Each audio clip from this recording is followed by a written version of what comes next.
All right. So, guys, tonight we have Tony from Kettle Kitchen with us. I am on the Hello. road. We're traveling back from Pennsylvania. Well, pretty much New York. We were on the Delaware, uh, and we were like 2 minutes from New York and Jersey and all that stuff. But anyhow, that's for another video and for another time to tell you about all the craziness that we have encountered in the past 3 days. Tonight is Tony's night, and I'm going to try to do it as well as we can in the vehicle. It's my fault. I forgot. I forgot that we were having it tonight. So, because I was supposed to be at a hotel and not on the road, but it is what it is. So, Tony, thank you for coming on. I appreciate You're you welcome. doing this. And, we're going to start right off. What got you into the homesteading, cooking, and YouTubing kind of stuff?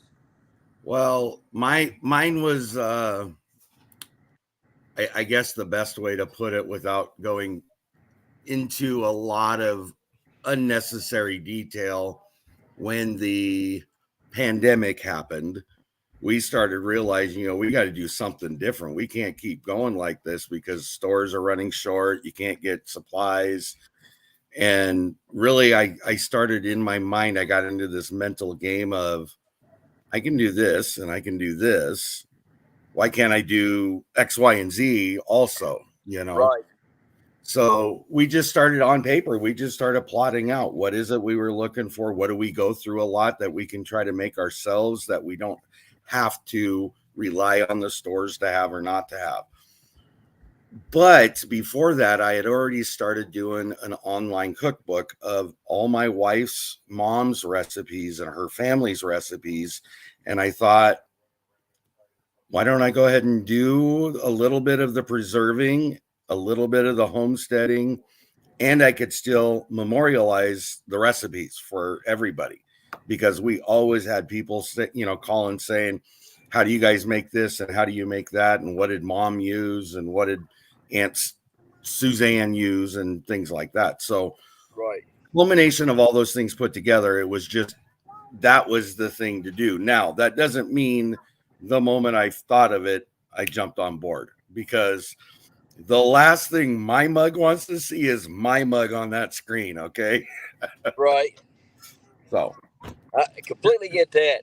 You know, yes. you mentioned making some things that you knew you could make that you wouldn't have to buy from the store. Can you kind of elaborate on that a little bit? Like what types of things kind of started that off?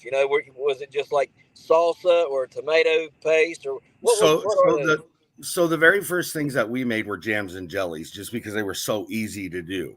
Right. Um, Now that's the preserving part of it, because you got to remember, well, what you wouldn't know is my wife's mom passed away in 2005, but all my cooking experience, I have to say, came from her in the 10 years prior to that, showing me how to make gravy from scratch, showing me how to take simple foods and trying to make a meal for 20 people out of it because you had to, things like that.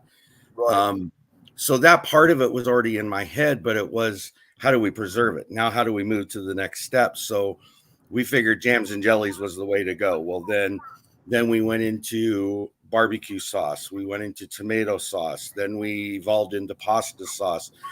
Within the next year, we had canned over 1,200 jars of items Wow. in that 1 year. Right. Peaches. We did jams and jellies galore. We had pie fillings. We had applesauce, apple butters.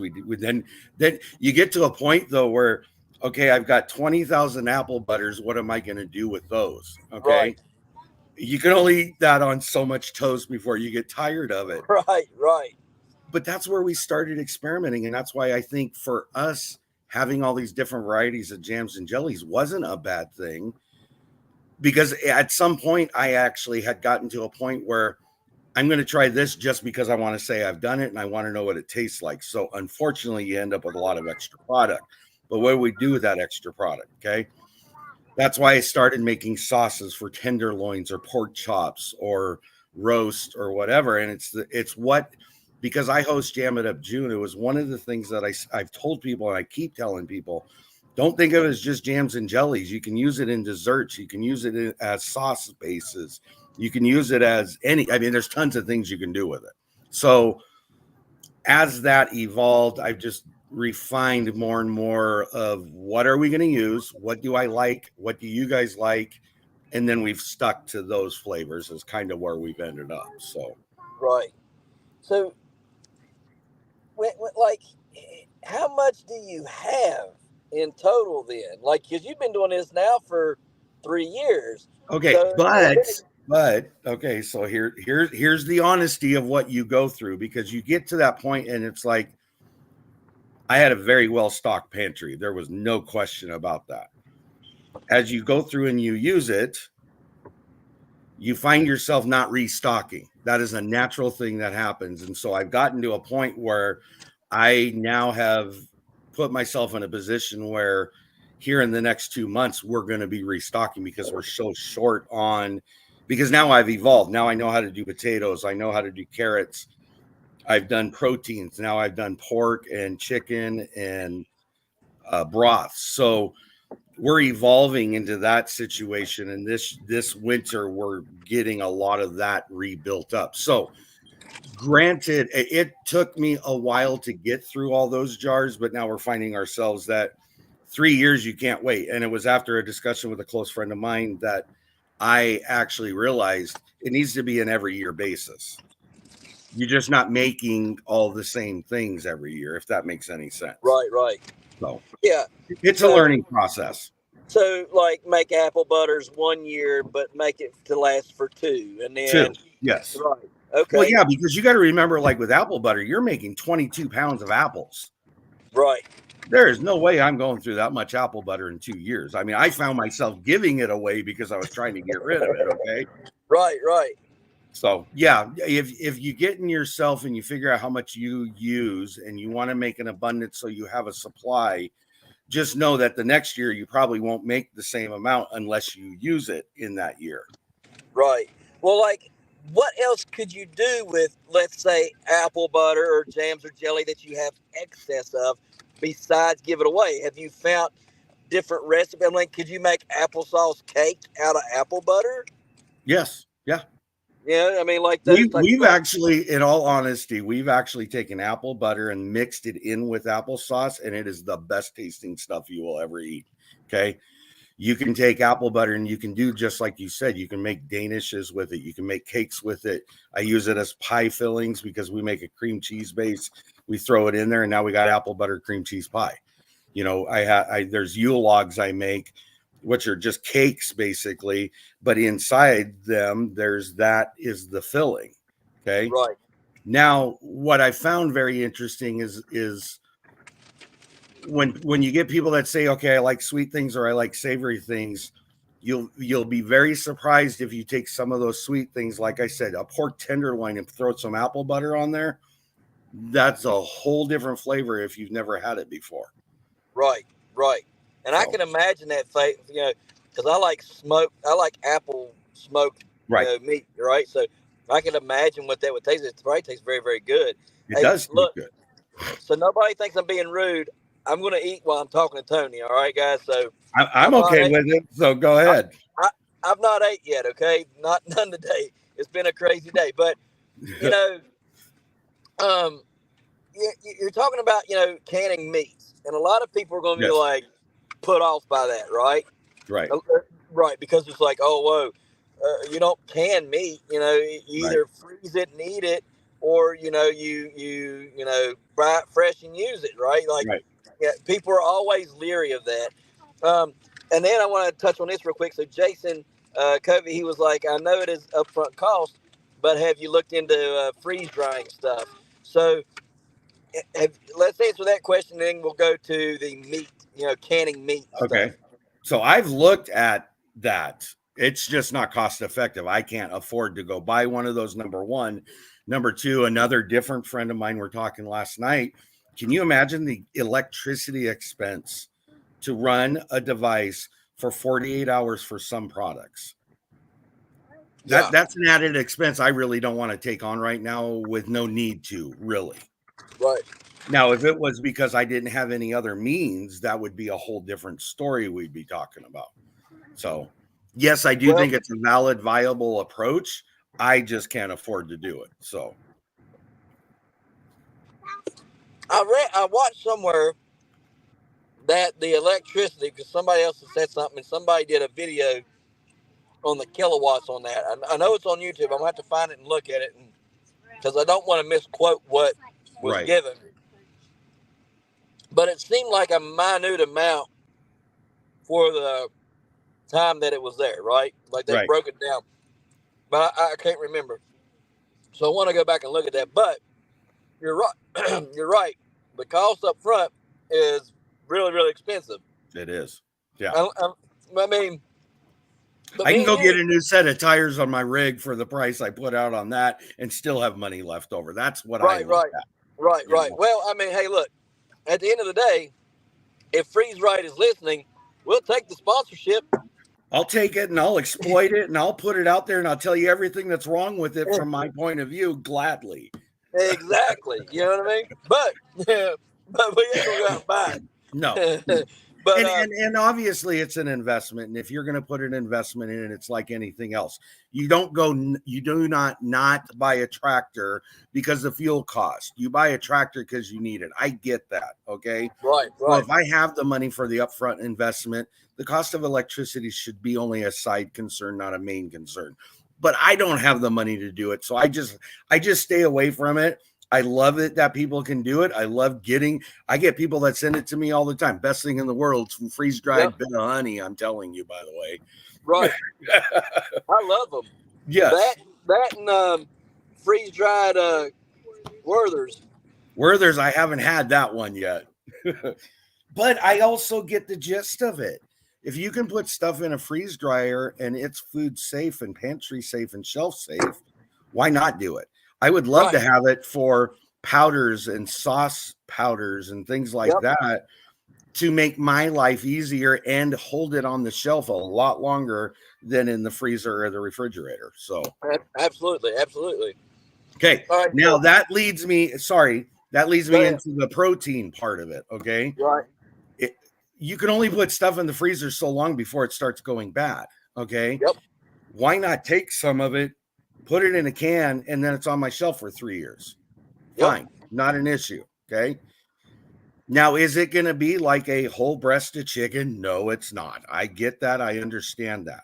But you know how easy it is for me to make chicken and biscuits or chicken and dumplings or a chicken noodle soup or chicken Yep. fajitas or oriental orange chicken, or I could go on and on and on.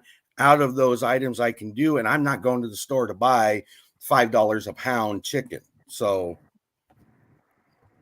Exactly. Or like like you said, stuff goes bad, right? It gets right. freeze dried or whatever. I know a lot of us go out to the freezer, dig in the bottom of it, Yep. and like, oh, I forgot about this. Mm-hmm. You know what I mean? Yep. Well, if you catch it in time, if every 4 months you go out there, dig the freezer out, and take the things that you didn't use Right. and can it, Yep. you have now saved money instead of throwing it away. Well, it saved money, and you've given yourself a food source for another 2 to 3 years. Easy. Right. Now, Right. is it, like I said, is it filet mignon? No, it's not. I get that. But if I just turned that into a beef stew because I was going to consider throwing it away, excuse me, you're damn right. I'm going to put it in a jar and do it that way. You got that right. It only makes sense. Right. It only makes sense to do that because so many of us will wait until it's bad, Right. and then we'll chuck it out. Right. I mean, like I've said this before, I'll say it again. Americans are the most wasteful people in the world. We are. Yes. We'll And if buy anybody disagrees with that, just go online and look it up yourself. You'll figure it out, you know. The other thing that goes along with it too, and I think it's an important thing. I have heard so many not canning believing people, the ones that like to ferment only, or they like to whatever. They have their different opinions. I get that. But they say that by canning you've lost the nutrients in the food. I'm still here to tell you, number one, if I'm saving myself money because I'm not throwing it away and I have an alternative when my rear end is hungry, I'm going to eat that canned food. So you can knock it all you want to. If it's You still know, a food source, it's a food source when you don't have a food source. it's funny. Food preservation has been around for thousands of years. Yep. Yep. Whether they dehydrated it or whatever. Yep. So if it loses its nutritional value, then how the heck are we still here? Yeah, don't get me started on those kinds of questions, because it's like I get there is a scientific approach to it. I will give in at least a small amount to that. But let's also talk about stuff hitting the fan too. Are you really going to care if there's nutritional value in a jar of food, or are you going to eat it because it's there and ready for you to use it? Exactly. So, Well, you know, hey, point in case. Do we really care about nutritional value when we run to McDonald's? no, and that's my argument right there. We spend probably 25 to 50% of our time at fast food restaurants or restaurants in general. Most people in general out of the entire population. I don't think you're really worried about nutritional value at that point, are you? Right. No. Yeah. No. No. Not at all. No. You So need something in your belly because you're hungry. Yep. Yep. And I just So, happen to know how to put things together. And so I really don't care what form it's in. I don't care whether it's thigh meat or breast meat. If it's chicken and I need to put a meal together, I can make it taste different. I can doctor it if I don't like the way it tastes. So it is what it is. right. So, But I one other thing I'll throw out there, and it's one tag on my go ahead. channel, is to preserve. I don't care whether you're dehydrating, freeze drying, canning. I don't care if you're curing your own stuff. If you have access and ability to preserve food, you should do it no matter what. Because number one, if you need it, you'll have it. Number two, it saves you money and you're not wasting as much. So That's very true. Very true. So, what are some of the things that you love to can the most? once I started canning proteins, I think I fell in love with it, to be honest with you. Really? What? Just Why? because it was something that I, in my head, thought I would never be able to do. But I love here, and it's hard to give you a what I like the most. I like canning in general just because it's a process. It's something that's helping sustain my family. I've been criticized. Let's open the door on this conversation. I've been criticized because I'm one of few men out there that can. It's a ladies' world, and I will agree with that. Uh, Hold on, just hear me out. I understand where the thought process comes from. But if you really get into homesteading families, preppers, whatever category you want to put out there, there's actually a lot of guys that do it. Some people just don't know about it, and I found you by accident, and I'm glad I did, because you're just like me in that sense. You will yeah. do it if it needs to be done, Right. I don't care what it is. No. Like, there's times where I'm the boss, right? And I tell my wife what needs to be done.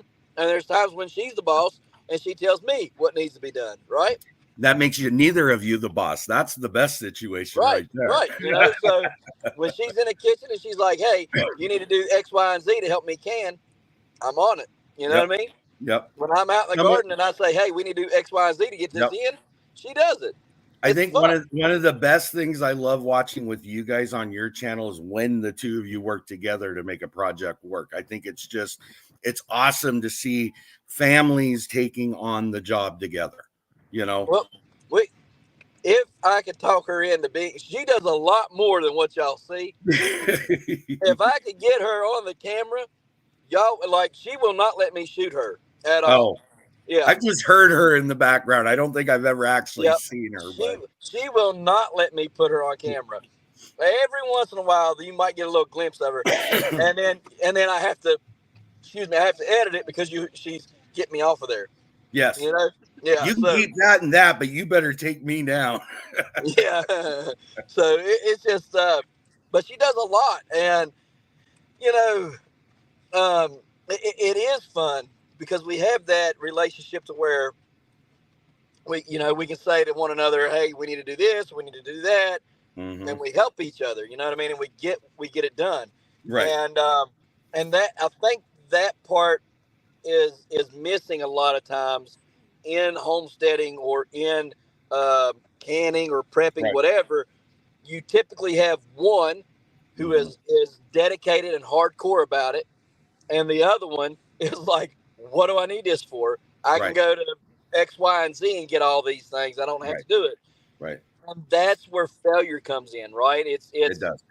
It's only whenever both are working at toward the same goal that you have this, you know, totality, right? That comes about to where you're accomplishing those things, right? Right. Right. And so, you know, I wish that more people would get on board with it No. together, you know, because you would No. see a lot more of the society as a whole getting away from what we have become accustomed to. Right. We would start to see that kind of fade away. We would see, you know, big ag not being as big or as Right. prevalent as it is, um, because the strain would be taken off of them. Mm-hmm. You know, you think about this: if people would grow their own food, can their own food, how much have you just reduced on the populace? You know, and how much have you reduced on the big agriculture and the food chain? Right, Right. like Right. you're not, the supply and demand won't be there. Food prices would come down for one. Yes. Okay, Start they would putting it drop. on them so they suffer instead of the other way around. Exactly, Yep. exactly. So that would come down. Your food prices would come down. Uh, your fast food prices would come down if you want to go there, right? I mean, Right. so many different things would start to drop, and it would be in our benefit. You know what I Yes. mean? Yep. Our food that we would grow ourselves would be more nutritionally packed, right? It would be denser nutrition. Um, you know, you wouldn't have to worry about the pesticides and all these other things you got Right. to worry about, E. coli and all this other stuff.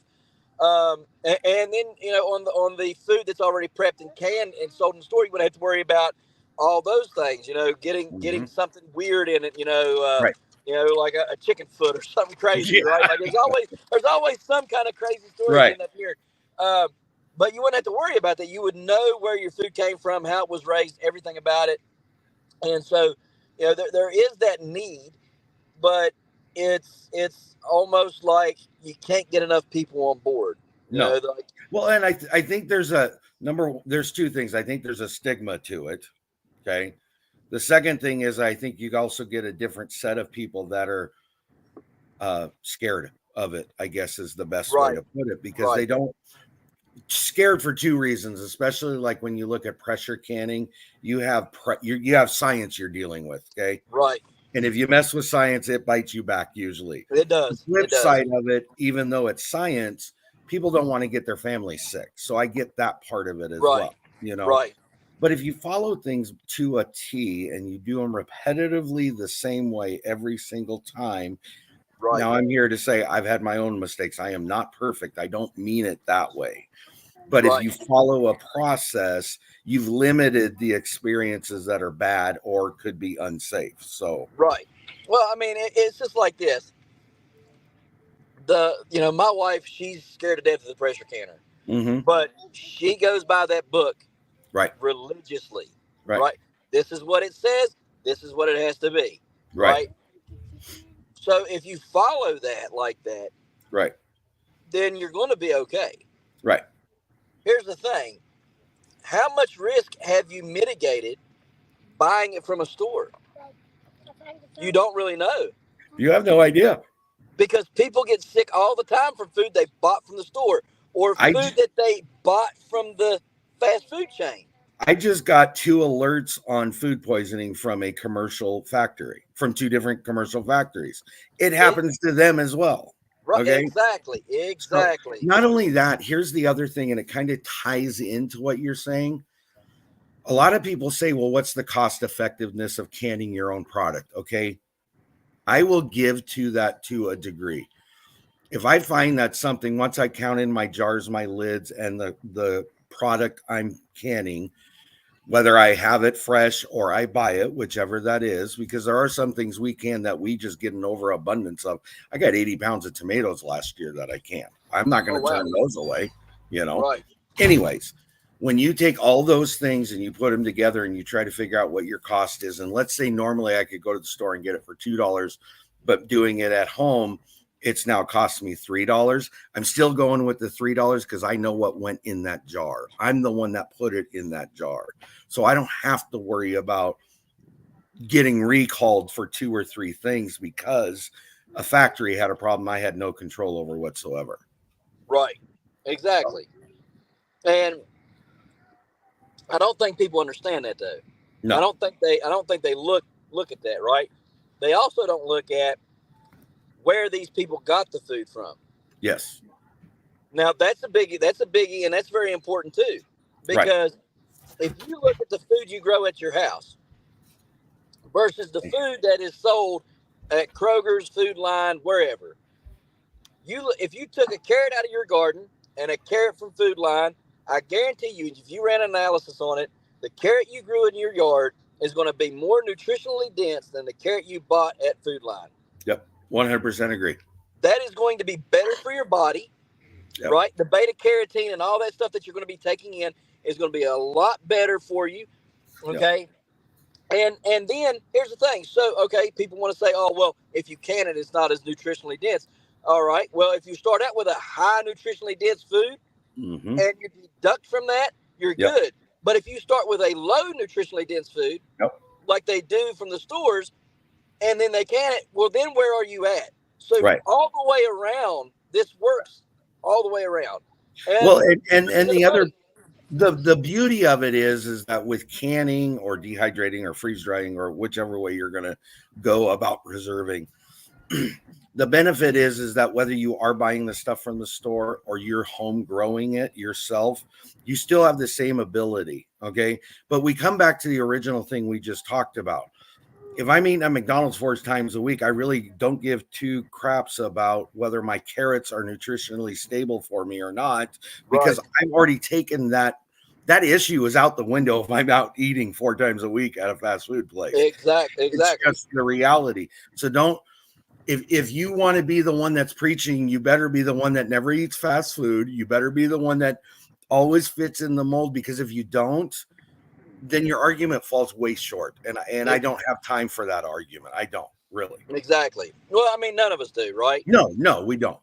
And it always seems to be the guys or the people that are eating out all the, multiple times a week that want to tell us, oh, well, you shouldn't be doing this stuff. You're going to end up hurting somebody. I'll never forget, just a few months ago, Monica and Eric from Bland's Promised Land Ranch, they blew up. Over a canned taco meat. Yes. Right. They went from 1,500 subs to 15,000 subs in the matter of 2 weeks over a 1-minute short video about canned taco meat. Okay. And the majority of the people that subbed only subscribed to give them a hard time about the canned taco meat. Really? Yes. Oh, go read the comments. Go read the comments on that video. I will have to. Pure hate. Or just trying to dog them, right? That looks disgusting. Why would you can taco meat? That's nasty. It looks like it's got fungus growing on. I mean, there's all kinds of, right? Like one thing after another. But here's what was cool. Because it was Monica and Eric, right? They knew how to respond in a way that educated people. Right. And when they got educated, they said, oh, like when you say, well, why would you can taco meat? Well, why wouldn't you? Yeah. Why would I spend 30 minutes cooking it when I can spend an hour cooking and canning all of it? Right. Right. And then I can have 12 meals prepped and ready to go. And all I got to do is heat it up. And it takes 10 minutes. Yep. Right. I mean, that is smart. It is smart. Right. But people don't understand that. They're stuck in this mentality, right? Yeah. So, I know you do a lot of things like that. That brings up another good point.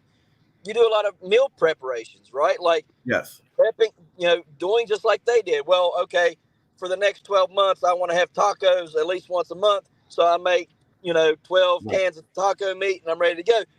Talk a little bit about what you do in terms of your prep and that thought process. Well, I am what is considered an ingredient canner. And I don't know if people understand what that is or don't. I will can. I'll just give you an example. I'll can say 12 jars of carrots, 12 jars of chicken, 12 jars of broth, and 12 jars of, we'll say, two other vegetables, whatever it is. Okay. And then I'll take a jar of each and put them together, and now I got chicken noodle soup, or I add a thickener to it after I've canned it, and it now becomes like a chicken a la king thing, or I can do chicken. There's multitudes of different things you can do with those items when they're ingredients. Now, take the same thing, okay? I can take chicken and carrots and beans and corn and broth and throw that all into a jar, and I'll have a chicken soup base that's ready to go that I could use for a couple things, but I'm more limited in what I can make with it because now I've stuck myself to it. Okay. So there's different approaches. I choose to go to the ingredient because it gives me more versatility. Okay. Right. But that doesn't mean, and I'll be honest with you, I have toyed with the idea of actually doing soup starters. Now, I don't mean one that's going to fit all because that's going to get old real quick. Okay.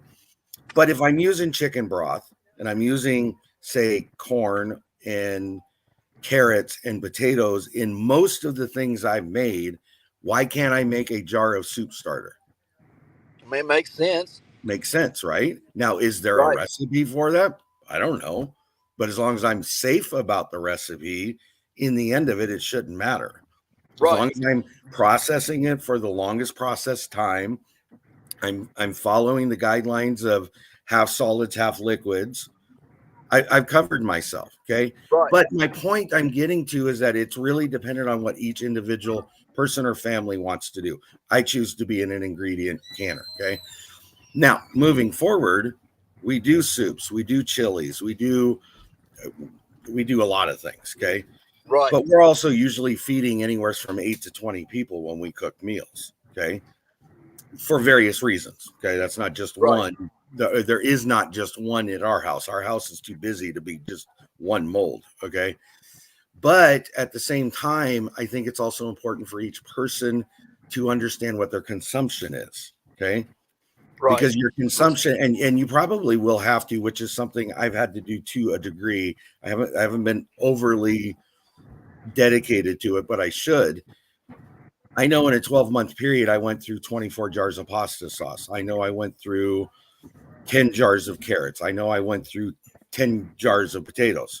I know when I process those things, how many jars plus some to make sure I'm covered, I should Right. be doing. Okay.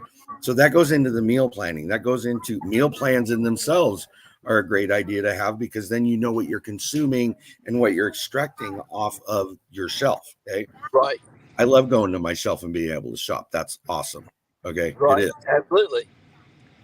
But sometimes you can't do that. Sometimes you don't have that choice. Sometimes you do have to go to the stores. But if you can minimize that as much as possible, that's where you're benefiting, I think. Absolutely. And I totally agree. You know, I don't think that we are ever going to get to a point where we are going to be 100% away from a store. No, Just not not the going to way be. our society is right now. No, there's no way Right. possible. Exactly. But I do Now, believe. not to interrupt you. Sorry, but there are Go people ahead. that do it, but you have a very small number that fit into that category. Right. Right. Like, I mean, we could do it, Yes. right? But we would have to live somewhere else Yeah. because we don't have the weather to grow year round in West Virginia, Right. right? Unless I got a greenhouse and I'm heating it. You know what I Right. mean? But then your expense goes out on your electricity or your It, fuel of your generator running. exactly. So, I Right. mean, there's just, but I do think that there is ways that, like we can curb what we have, right? And minimalize that. And that is what you do. You try to minimalize what you have to go to the store for, Right. right? Like you don't have a cow, so you're always going to have to go get milk. You know what I mean? We got goats, and hopefully they'll have kids, and we'll be able to get milk X amount out of them, right, for several months before we have to dry her off and then let her get pregnant again, right? But it's still that whole process, right? So then we're going to have to go back to the store again.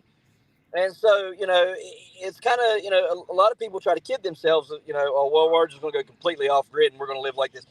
Right. It's very, very tough and hard to do. You know, It is. Not that you can't do it, just really hard. But I think the key is, like I mentioned earlier, if we all did a little something, took the strain off of Big Ag and all the food corps, you know, and then, you know, at the same time, that would lower their cost. You know, food prices would come down. I think that would also be a good time to get a good argument going about having better food for us, more nutritionally dense food. Right. And they would be able to do it because then the rush wouldn't be there to get the food out. You know what I mean? The whole reason why we're in this predicament, one, because we're wasteful, right? We just waste food by the buckets full, okay? And then that makes supply and demand go up because, well, I just threw away a bunch of chicken, but I need to go buy more chicken. Gotta go buy, yeah. Right. You know, so if that was to come down, if we stopped being wasteful and we started doing our own canning and stuff, then they could give us the food that is more nutritionally dense and better for us. Right. Because then there wouldn't be that supply and demand. Prices would come down, the supply would be better, et cetera, et cetera. It's just the whole circle would be so much better. It's just trying to get people to wrap their heads around they can do this. Right. You know? Well, and I think the other thing that goes along with it is the want or the yearn to do it too. Unfortunately, there are some people that are just happy living big city condos, complexes in the middle of downtown. They're perfectly happy doing it that way. Okay. Right. But there's a majority of people that are trying to make it on what they can, how they can, the way they can. And every little bit you do to step in the direction of what you're saying, I think is the right way, because then you almost cripple one of the legs off the stool to say, if they're having to now accommodate you versus us accommodating them. Right. Exactly. Yeah, I agree. And that is what we should be doing. You know? So what do you tell people that want to can but say they don't think they can? Don't, you know, just they don't think it's possible. What is the thing that you tell them to maybe spark that interest, light that fire to get them to say, oh, you know what, maybe I should try this? I think the easiest way to put it is the same thing that happened with me in YouTube. You won't know until you try. Right. You can't fail at something you don't try. That's very true. You just true. didn't try. That's a different conversation. Ask my wife, I was leery as HE double hockey sticks to even try pressure canning. And it took a little coaxing to get me there. But I had a couple people that I had one person that sat with me through my whole first process on the phone. So I at least had somebody there in case something didn't go the right way. Needless to say, everything went just as it should. Okay. Right. Now, did my original very first product come out right? No, it didn't. It's because I hadn't learned my stove yet. And that takes some time to get used to. Okay. It does. But once you figure it out, and we talked about it, you know, what is the cheapest thing? You can go to the store if you have to do it that way, unless you have it on supply at home. What is the cheapest thing you could try to can that has to be pressure canned that you could afford to lose 2 or 3 batches to? That's what you should be canning first. Yep. Get used to the process. Get used to your stove. Get used to how everything reacts together. And trust in yourself. You will get through it. It's not, as much as I played it up to be the worst thing in the world to try, it wasn't really that bad. No, it's not. My wife, even though she's still scared to death of it, she's just like, oh, well, you know, I got to do it, you know. Right. And the glass top stoves, them things are harder than crap to They can are. on. They are. Because they retain the heat, you Right. know, and it's not like doing it on a regular burner or on Right. a gas stove. You know what I Right. mean? So it is Well, and then difficult. on those glass top, you have that fluctuation eye too. It'll Yep. sit there and go up and down on you, and you don't. What are you doing? No, stay Right. where you're at. Exactly. Yeah. Exactly. I need you to stay right here at Yes. this. Yeah. It doesn't work Because that way. right, because we're staying at 10 pounds, you know, and the next thing you know, you're at 15 again, right? Right. And then Right. dropping back down to 9, and it's like you got to stay at 10, stupid. Right. You know, Right. so Which it is my very first batch we did, that's where I was. I was doing the up and down like that, and the person that helped me said, "Get rid of that product. Don't eat it." But you right, have the experience, and it was $2 I lost. Okay. right. Big deal for learning the process. $2 wasn't a big deal. Okay. No, The next time we did it, I kept it between 11 and 12, and I was doing just fine. Okay. yep, Or 10 and 11 maybe. I don't even remember. I got to go back and do it again. It's been a while since I've done it. But the point being is that it depends on what you're using too. If you're using a dial gauge, it's going to be different than if you're using the jiggler. So those right, things have to be realized. I could sit a whole show and talk about those specifics. Okay. But the point is that you have to try it. You're not going to know unless you try it. Yes, it seems like a lot and it seems overwhelming, but I think it's just as anything else. It's kind of like driving a car. Just because you know how to drive a car doesn't mean you're not going to be a defensive or an offensive driver. Those things still apply every time you get behind the wheel. Canning is the same way.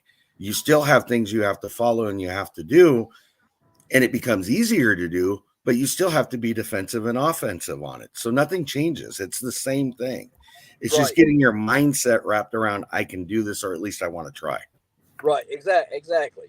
And so what are some of the things that you're looking to improve on in the next year? You know, what are your goals for this next year coming up? The next year coming up, should I say what we're talking about doing? We think we're going into candle making and soap making next. Awesome. I haven't even told people on my channel that yet. So that's an exclusive for your channel. Awesome, man. That's going to be awesome. So what are you gonna like use olive oil and coconut oil and stuff like that to Still do trying to figure all that out because I'm not sure. I do know I got a couple people that have already asked if I do use a certain type. I'll buy from you all the time, but I also got to make it cost effective. I mean, if I can't do it that way, yes, I can do specialty things, but it's not going to be an overabundance of those things, say. But right, I think knowing what we're going to do, because the first thing for us is what's safe and what's okay for people to use. That's the important thing. Okay. right, The primary goal behind it, though, is going to be shockingly something different. And I'll explain what I mean. And we talked about this last night, actually. I want to be able to make soap and candles if I ever need them for myself. Okay. right, I want to use them as giveaways on YouTube stuff and friends and family. If we sell one or two of them along the way, then we sell one or two of them along the way. right, The point is the skill set being learned, the ability to use them in a power outage, or if you can't get to the store to get soap, you got it, or you know how to make it. But if we can make some money off on the side, then we'll do it that way as well. That's right. kind of where we're thinking. Absolutely. So, And that's what we got the goats for, was to try to make goat milk soap and stuff, right? right. So again, learning a skill set, knowing a skill set. We know that the stuff that they have in the store is not good for our skin. Right. Right. The largest organ in the body is the skin, and we abuse it the most because badly. We put horrible. Oh, I'm going to get me a thing of Bath and Body Works, or I'm going to get me a bar of Zest soap. You know what I mean? Yep. And rub it up. How about I'm going to go stand out in the sun for 10 hours and let myself burn? Well, hey, listen to this though. That is actually a misconception. Is it? Yeah, I mean, the coolest, because I was telling my dad's dealt with melanoma several different times, right? Right. And he was like, that sun been killing me. And so I said, Dad, I just learned something. And I if it would have been a month ago, I'd have probably said, yeah, you're right. Right. I said, but I just learned that it's not the sun that really does it to us. We've been told this, True. but why did we get told this? What does the sun give us? Vitamin D. Right. Do you know that if you, and God help me, I don't know, I can't believe I'm going to say this on the channel. Do you know if you, how do you put this? If you let the sun hit your nether regions, okay, your taint, all right, Yes. it has like some really good benefits to the body. Like I kid you not, I thought it was bull crap, and I started reading and researching, and I was blown away.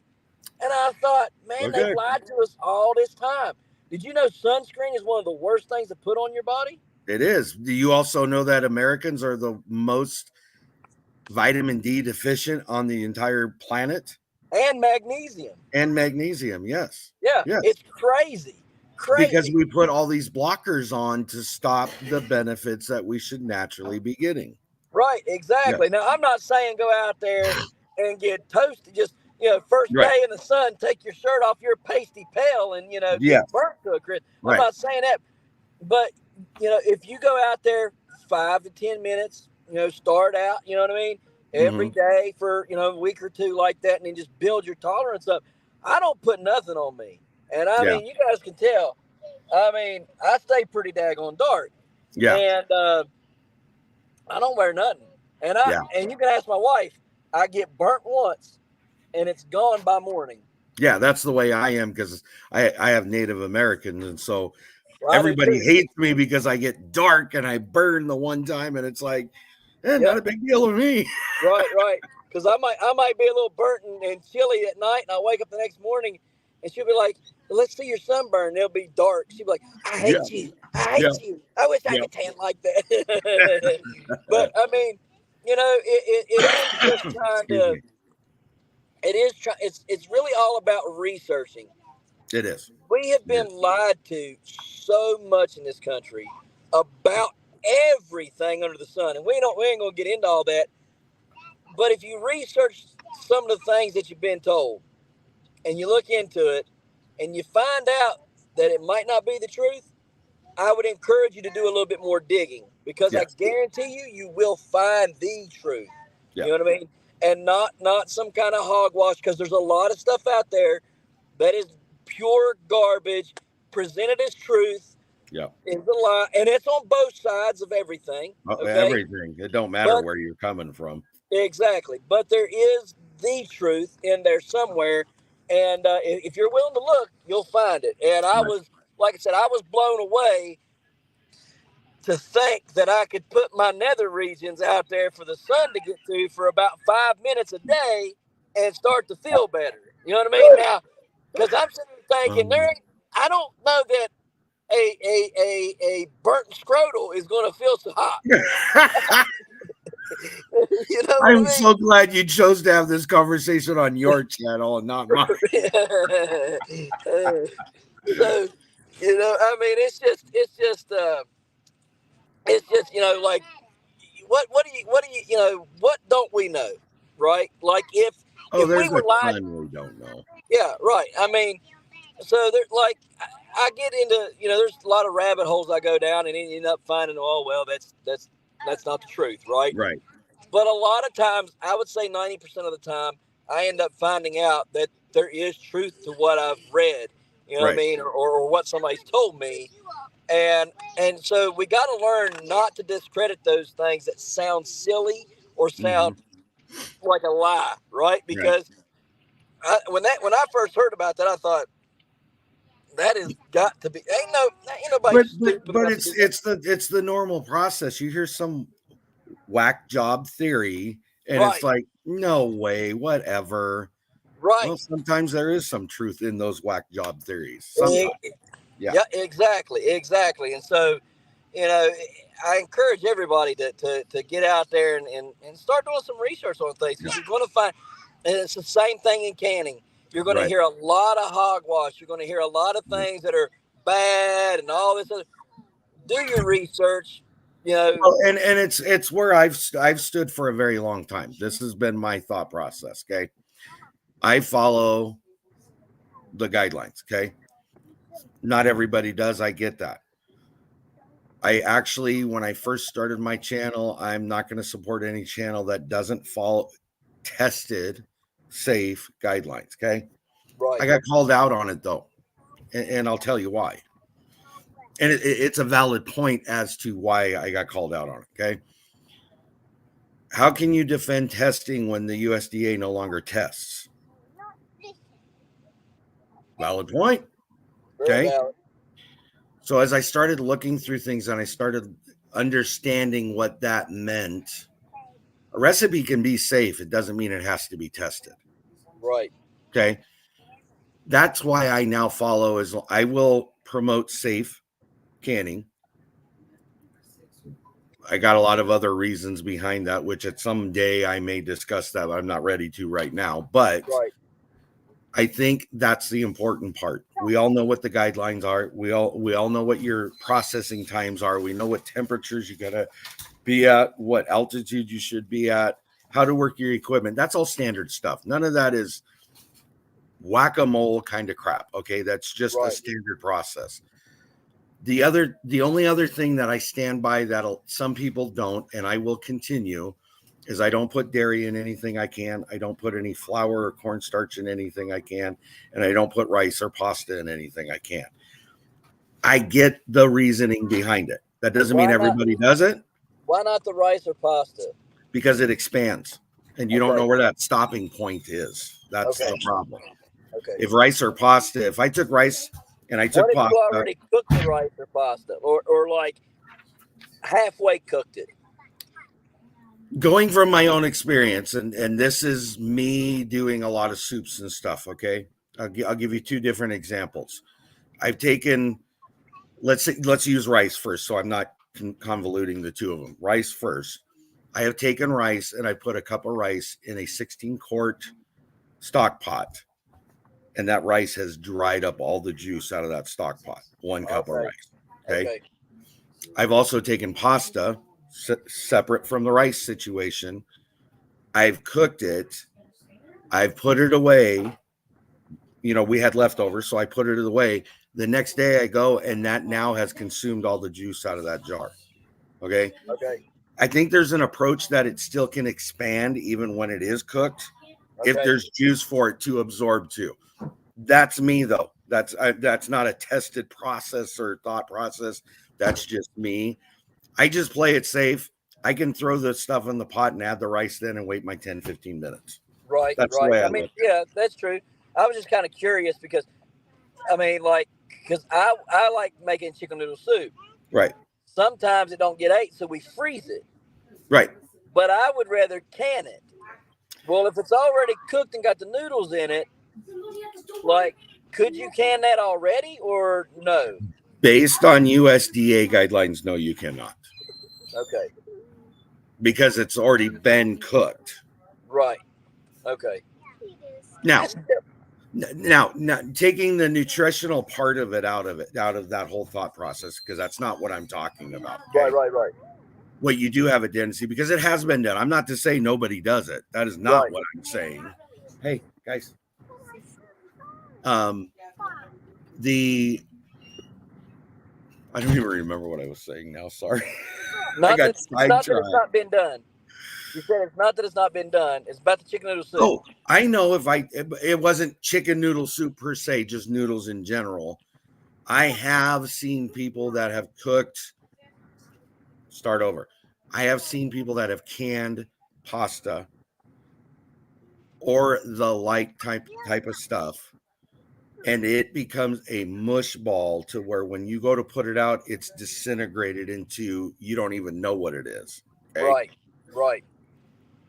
I still play along the same lines.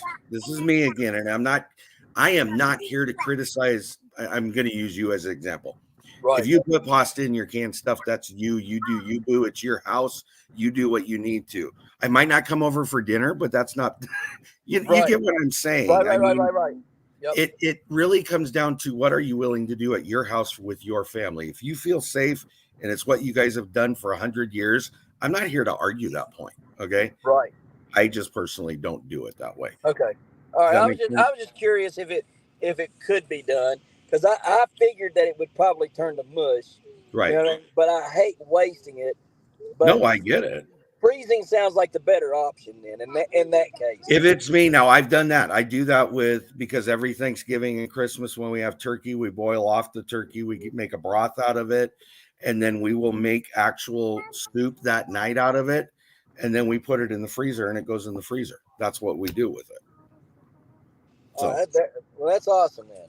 So yeah. All right. Well, so I'm going to wrap this up because I got to get back on the road. So, you have a destination to get to. Yeah, home. Yes. But so what? So in the next year, y'all guys are going to make soap and candles. Yep. Is there anything else that you guys are planning on doing, like canning wise, or any kind of food prep stuff that you're looking to do? Getting into a routine where our canning process is a regular schedule. Now that's going to take us a couple of years, because I think the every other year process on some of the things that we do want to do is going to be the way to go. Unfortunately, that's going to take us 2 years to figure that schedule out. Okay. Right. But what I am wanting to do this year, because somebody pointed out to me, and I didn't realize this, Tiffany over at Mud and Mascara, we were talking the other day, and we were talking about how people fit into niches, and it's hard for new channels to do that. And she said, well, just out of curiosity, where do you find yourself? And I said, well, I'm part of the food community because that's what I tend to do more of. And she said, I disagree with you. And I'm like, what do you mean you disagree with me? And she said, you're a live show person is who you are. And I'm like, no, I'm not. Yeah. That's the platform I use. Went through, she said, look at your numbers. I'll guarantee you're wrong. I still at that point thought she was full of it. Looked it up. And in the last year and 8 months, I have 257 live videos out, or live shows out. I have 91 shorts, and I have 87 videos. Yep. More than almost 60% of my content is live content. Yep. And I need to get back to the videos. That's the point I'm getting to. Okay. So there's going to be the same amount of lives in, just more videos. Probably more, the same amount of lives, but the videos are going to be more. Man, you're going to be a workaholic. Well, yeah, but the videos are okay. Food videos can be a pain in the butt. Okay, I'll be honest, but it's the food we make, so why not? Right, that's true. And you can always get what's his name to come over and help you. What's the guy's name? It's not T Wayne. It's not Elmer. Who's the guy? I can't remember the guy. I don't know. The guy with the buck teeth and the blonde hair. What was that guy's name? He's on my channel. Oh, that guy. Yeah, that guy. I can't remember his name. I thought it was Elmer. Yeah, Elmer. Yeah, but what do we call that guy? I never forgot. I thought you don't call him over for dinner anymore. Yeah. We got Elmer. We got T Wayne. I don't remember what I called that guy. Anyways, I can't remember. You can always get him to come over and help you. If you're willing to drive him for me, I would appreciate that. We put him on a plane and get him out there to you. Yes, there you go. But hello to everybody in chat. Sorry. Yes, hello to everybody. Sorry we're having to cut it a little bit short tonight. But Tony, tell everybody where they can find you, when they can find you, and what all you're about there. Okay, so I am at Kettle Kitchen, and I believe that is my handle, at Kettle Kitchen. And Tuesday nights we have our game night. That's 4 p.m. Pacific time. Thursday nights is the Homestead Hangout. That's 7 p.m. Pacific Standard Time. And then on Sundays we do a functioning chat, which is 2 p.m. Pacific Standard Time. Awesome. And then you have random videos that come out whenever. And, I'm always doing a collaboration. So there's something out there. Yep. So. We got Croctober going. I think my day is the 29th, I believe. I know it's coming up. I just don't remember where it's at. Yeah, So, yeah, it's the and 29th. then So next month we have Noodle November, which I haven't talked to you yeah. about that. Yeah. All right, you get me in there, sign me up. Okay. I'm all about it. I All right. like cooking, so we're going to do it. And Okay. you know, I love doing stuff with you. I love that you're so, you know, like forthcoming about stuff. You're fun, Thank you. know, and I really encourage everybody, if you're not already subscribed to Tony, go over to Kettle Kitchen and subscribe. You will learn a lot. You will have fun watching him. He's a great guy. I love his content. I love being around him, and he's been really good to me ever since I met him last year in 2022. He's been phenomenal with me, and I highly encourage everybody to go check his channel out. And ask Brian, if you ever have a question and you need help with something, you can't find it, shoot me an email. I'll see what I can do. Yes, sir. I sure will. Sure will. And see, that's just the kind of guy he is. He's always willing to help everybody. So, like I say, go over and check his channel out. Subscribe to him. I really like his stuff. I can't say enough good stuff about him. But well, stop. guys, you're making my cheeks turn red. So I really can't, man. You've been awesome. I've known you for a little over a year now. You've been so great, and I really appreciate it. Well, I appreciate you too, because that does go two ways. I want you to know that. Yes, sir. Yes, sir. So thank you for that. But guys, and the wife behind the scenes too. I thank her too. Yeah, the wife behind the scenes. She's over eating mac and cheese right now. So, I don't blame her. She's eating yogurt. So, but yeah, guys, I really hate to cut this short. I'm going to get Tony back on here soon. I think I have the rest of this month filled up, but maybe I can get Tony to come back on in November because I don't have a lot in November. So I'll call him up, see if I can get him on in November so we can kind of further this conversation. I wasn't supposed to be on the road. I ended up being on the road. If it wouldn't have been for Tony going, "Hey, bud, where's the link?" I would have forgot all about it, and there wouldn't have been a live stream at all tonight. Tony would have been sitting there going, "You're all welcome, thank you." But anyways, it's been a lot of fun. It's been a good place to be this evening. Good. Thank you so much for coming on. And like I said, I'll try to get you back on in November if you're willing to, and we can finish this conversation up because I think there's a lot here that needs to be kind of talked about in depth. I mean, I think we could probably talk for 2 hours about this stuff. Easy. Yeah. So maybe this will just be y'all's pre-Tony chat, right? You could call it Kettle Kitchen Part 1. Kettle Kitchen Part 1. There we go. And we'll have a Kettle Kitchen Part 2 in November, and we'll get this thing wrapped up because there's a lot here that I think that would be beneficial to the homesteading, canning, community. And so guys, I don't have my list because I'm on my cell phone, but next week I forget who's going to be on. There's going to be somebody. And then the 31st, I know Hematite Homestead's going to be on the 31st. And I'm sorry for whoever's going to be on next week that I forgot about. So just one of them things. I have a bad memory. But anyhow, guys, it's been a great place. Thank you guys for watching. Thank you for coming on, Tony, and being here. Thank you for having me. Yes, sir. And if you don't care, just stay on 1 second. We'll wrap up on the other end of this. Guys, appreciations watching, and we'll see you next time right here in the hollers and hills of West Virginia. See y'all. Bye.